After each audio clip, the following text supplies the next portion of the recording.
Hayam Wuruk dilahirkan tahun 1334 dan menurut Kitab Kakawin Nagara Kretagama, Desa Warnana, peristiwa kelahirannya ditandai dengan gempa bumi di Pabanyu Pindah dan letusan Gunung Kelut. Pada tahun itu pula Gajah Mada mengucapkan Sumpah Palapa. Hayam Wuruk memiliki adik perempuan bernama Diah Nertaja yang menjadi penguasa Pajang, Bre Pajang, dan adik angkat perempuan bernama Indodewi penguasa Lasem, Bre Lasem, yaitu putri Raja Dewi, adik ibunya. Permaisuri Hayam Wuruk bernama Sri Sudewi bergelar Paduka Sori, yang adalah putri dari Wijaya Rajasa penguasa Wengker, Bre Wengker. Paduka Sori adalah saudara sepupu Hayam Wuruk, anak tiri Raja Dewi. Dari pasangan Hayam Wuruk dengan Sri Sudewi ini, lahir Kusumawardani yang menikah dengan Wikramawardana, putra Diah Nertaja Bre Pajang, adiknya. Hayam Wuruk juga memiliki putra dari Selir yang menjabat sebagai penguasa Wirabumi, Bre Wirabumi, yang menikah dengan Nagarawardani putri Indodewi Bre Lasem. Ada bilang Eyang Hayam Wuruk ini kejayaan di Eyang Hayam Wuruk, kalau menurut saya itu kurang tepat. Sebenarnya tepat itu kejayaan Majapahit ini pada saat Eyang Tribana Tunggadewi. Nah, kejayaan inilah yang melanjutkan adalah putranya, yaitu Prabu Hayam Wuruk. Jadi penerus kejayaan. Jadi penerus kejayaan ini yang Loginawi Jarogulpa ini ya. Loginawinya ini mulai Tribana sampai Prabu Hayam Wuruk memang iya. Tapi tinggal meneruskan, tapi kesengsaraannya sampai Loginawi adalah yang Tribana Tunggadewi. Itu.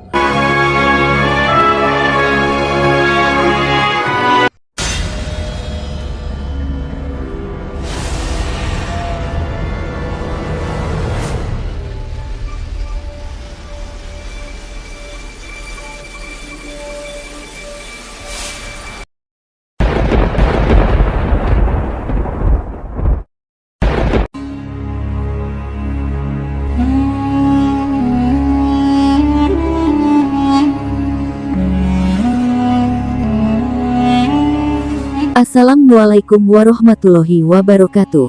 Salam Rahayu, salam budaya. Kali ini kita akan mengunjungi sebuah petilasan yang diyakini sebagai petilasan raja di rajanya kerajaan Majapahit, yaitu Diah Hayam Wuruk atau Sri Rajasa Negara.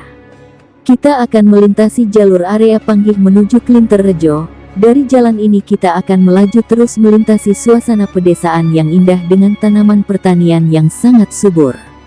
Tepatnya di Desa Bicak hingga Panggih, jalan sudah terbangun dengan baik sehingga memudahkan kita untuk melalui jalur ini menuju lokasi petilasan Diah Hayam Wuruk.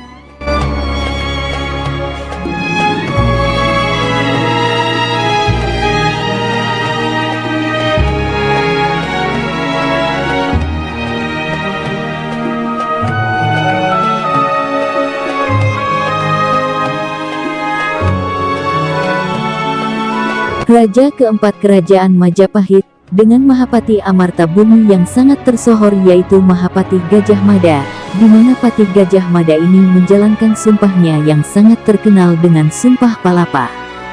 Sedangkan, nama Hayam Wuruk artinya, ayam yang terpelajar. Ia adalah putra pasangan Tribuwana Tunggadewi penguasa ketiga Majapahit putri Raden Wijaya pendiri Majapahit, dengan Sri Kertawardana alias Cakradara yang berkedudukan sebagai penguasa Tumapel, Batarai Tumapel atau Bre Tumapel II atau kawasan Malang sekarang. Hayam Wuruk dilahirkan tahun 1334 dan menurut Kitab Kakawin Nagara Kretagama, Desa Warnana, peristiwa kelahirannya ditandai dengan gempa bumi di Pabanyu Pindah dan letusan Gunung Kelut. Pada tahun itu pula Gajah Mada mengucapkan Sumpah Palapa.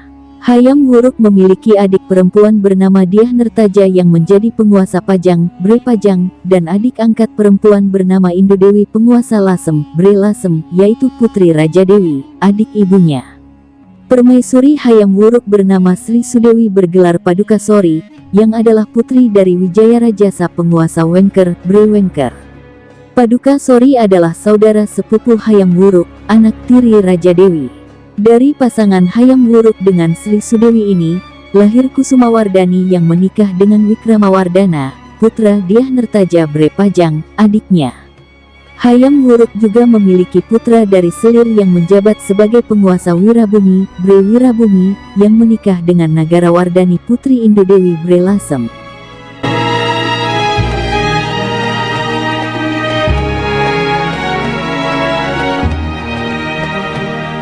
Sumber sepak terjang Hayam Wuruk dalam pemerintahannya diceritakan dalam kitab Desawarnana atau Negara Kertagama, suatu kitab yang didedikasikan untuk menghormatinya.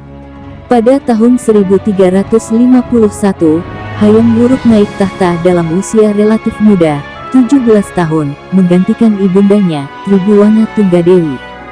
Tribhuwana sebenarnya memerintah Majapahit, mewakili ibunya Gayatri Rajapatni, yang memilih menjalani hidup sebagai biksuni pendeta wanita.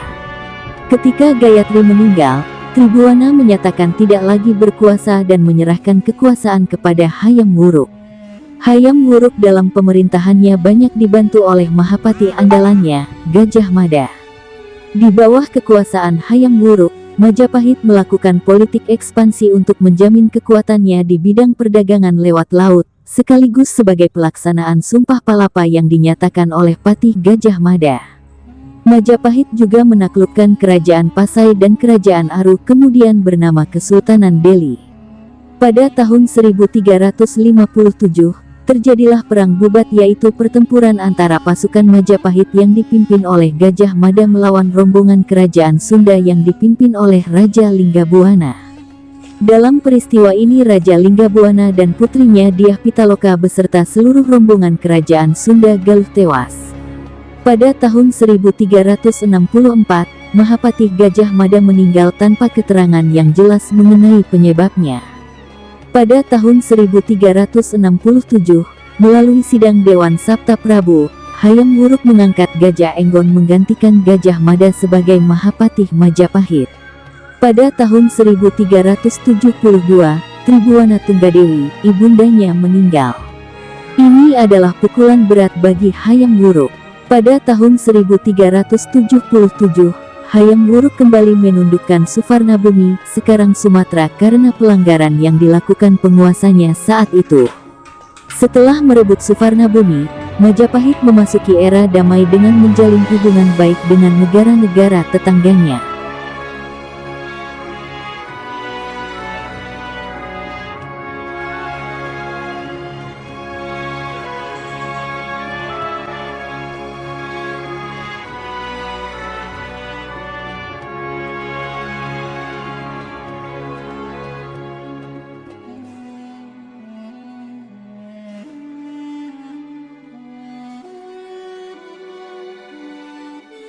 Dan Waalaikumsalam, Sire.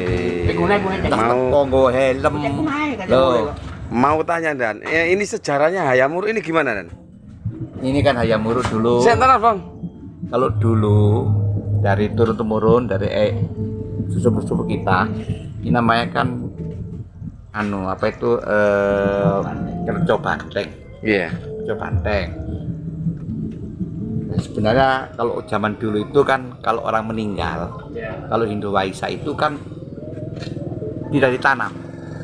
Apalagi sekelas beliau ini, sekelas kelompok-kelompok bangsawan raja-raja itu sampai sekarang pun di Hindu Bali kalau kelas-kelas mereka itu pasti langsung dipalepon. Bahasa Ngaben itu kan kasar. Jadi yang baik itu adalah bahasa yang halus untuk beliau ini adalah palepon.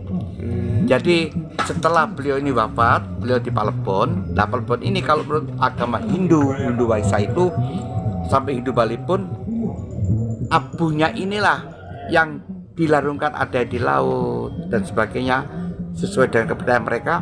Lah ada sebagian ini yang ditaruh disimpan di satu tempat yang namanya di wadah itu. Nah inilah akhirnya supaya waktu itu agar turun-turunannya itu mengingat selalu bahwa ini loh dulu eyangmu di sini. Nah itu untuk supaya mereka tahu dan untuk bersembahyang di situ gitu loh maksudnya. Oh iya. Nah lama-lama Sangga ini tempat abu ini tidak tahu karena perubahan zaman ya, mungkin karena gunung meletus atau banjir, ini menjadi sebuah tanah gunduk gitu loh. Gitu ya. Tapi ini memang boleh saya katakan Eyang ini memang sampai sekarang karisma tempat ini masih banyak. Nah, saya kaitkan dengan itu, terus saya tanya ke orang sepuh di sini, Mbak Mati itu dulu kalau zaman perang Londo itu pada Londo nyari-nyari gerilya. Yang gerilya kita dicari-cari.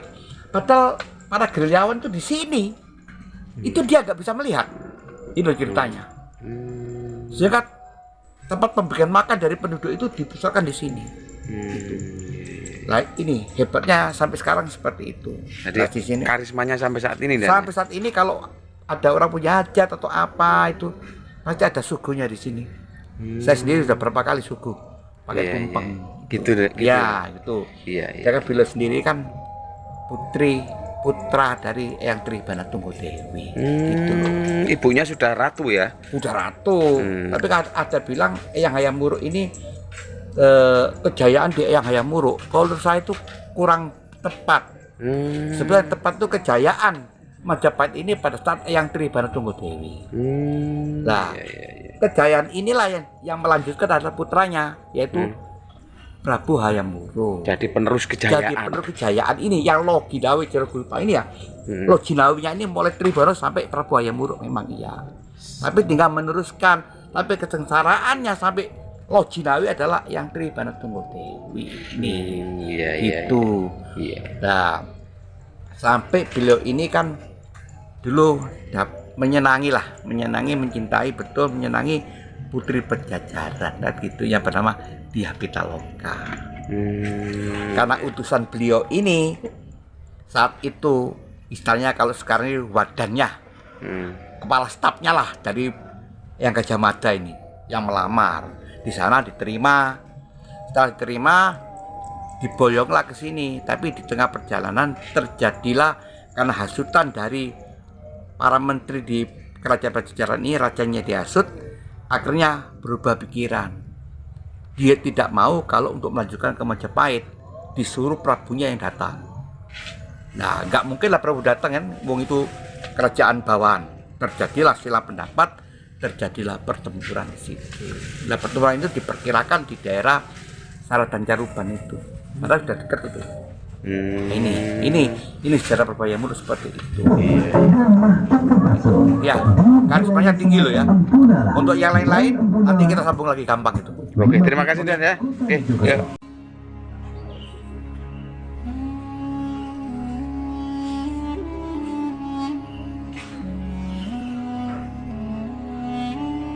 Tahun 1389, Hayam Wuruk meninggal dengan dua anak, Kusumawardhani putri dari Sri Sudewi, dan Brewirabumi anak dari selirnya. Yang menjadi pengganti Hayam Wuruk adalah menantunya, Wikramawardhana, suami Kusumawardhani. Kemudian, Hayam Wuruk didarmakan di Candi Ngetos, Nganjuk, Jawa Timur. Meskipun pada akhirnya Hayam Wuruk menikahi Sri Sudewi, namun sebelumnya terdapat sebuah kisah asmara antara Hayam Wuruk dari Kerajaan Majapahit dengan Dyah Pitaloka dari Kerajaan Sunda, di mana pada akhirnya pada tahun 1357 memunculkan peristiwa Perang Bubat yang penyebabnya masih menjadi perdebatan. Terdapat 3 penyebab terjadinya Perang Bubat, yaitu: versi pertama, menurut seorang arkeolog bernama Agus Aris Munandar yang menafsirkan dari kisah Panji Angreni 1801, menyatakan bahwa Gajah Mada setuju dengan pernikahan tersebut sebagai upaya menyatukan Majapahit dan Sunda. Namun ayahanda Hayam Wuruk yang bernama Kaertawardhana, suami dari Tribhuwana Tunggadewi, berkeberatan dengan pernikahan tersebut. Terlebih Hayam Wuruk telah dijodohkan dengan Indu Dewi, anak Raja Dewi Maharajasa yang berkedudukan di Dahak Kediri. Sehingga Kaertawardhana memerintahkan Gajah Mada untuk membatalkan pernikahan tersebut. 3. Versi kedua, Dyah Pitaloka itu sebenarnya masih saudara sedarah dengan Hayam Wuruk. Menurut Pustaka Raja-Raja yang merupakan bagian dari naskah Wangsakerta, kakek Hayam Wuruk yaitu Raden Wijaya, penerus tahta kerajaan Sunda ke-26, adalah putra Rakyan Jayadharma yang menikah dengan Dyah Lembu Tal. Rakyan Jayadharma adalah putra mahkota kerajaan Sunda dari Prabu Guru Dharma Siksa. Rakyan Jayadharma mati diracun oleh saudara kandungnya sendiri untuk merebut tampuk kekuasaan. Kemudian Dyah Lembutal membawa Raden Wijaya ke Jawa Timur. Gajah Mada mengingatkan kepada Hayam Wuruk bahwa Dyah Pitaloka masih satu darah dengan dia sehingga tidak boleh menikah. Namun, Hayam Wuruk bersikeras untuk menikahi Dyah Pitaloka. Gajah Mada yang menyampaikan kepada rombongan kerajaan Sunda bahwa tidak akan ada perkawinan antara Hayam Wuruk dan Dyah Pitaloka. Karena merasa dipermalukan maka rombongan kerajaan Sunda menyerang Majapahit demi kehormatan. Versi ketiga, tahun 1351, Hayam Wuruk hendak menikahi putri Raja Galuh Pajajaran di Jawa Barat Dyah Pitaloka Citra Resmi. Pajajaran setuju asal bukan maksud Majapahit untuk merebut kerajaan Galuh. Ketika dalam perjalanan menuju upacara pernikahan, Gajah Mada mendesak kerajaan Galuh untuk menyerahkan putri sebagai upeti dan tunduk kepada Majapahit. Kerajaan Galuh menolak, akhirnya pecah pertempuran, perang bubar. Dalam peristiwa menyedihkan ini seluruh rombongan kerajaan Galuh tewas, dan dalam beberapa tahun Galuh menjadi wilayah Majapahit.